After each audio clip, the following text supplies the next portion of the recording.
देश इन दिनों जिस दौर से गुजर रहा है उससे परे सरकार की नजर सिर्फ चुनावी राज्यों पर है।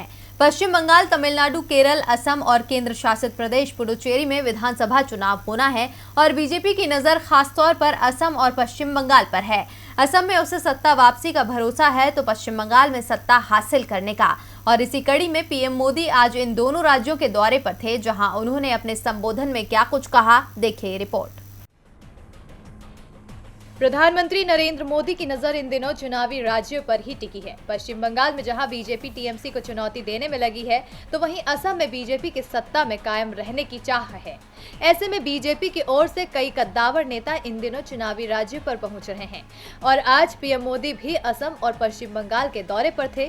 पीएम मोदी ने असम में आज सिलापथार धेमाजी में विभिन्न परियोजनाओं का शिलान्यास और उद्घाटन किया। इस दौरान उन्होंने अपने संबोधन में कहा कि पिछले कुछ वर्षों में हमने भारत की शोधन और आपातकालीन तेल भंडारण क्षमता को प्रमुख तरीके से बढ़ाया है।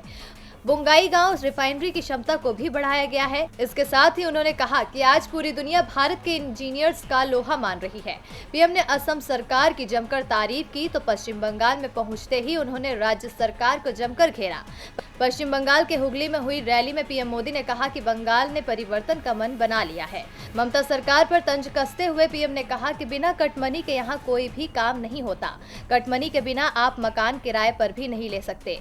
पीएम ने कहा कि माँ माटी मानुस की बात करने वाले लोग बंगाल के विकास के सामने दीवार बनकर खड़े हो गए हैं।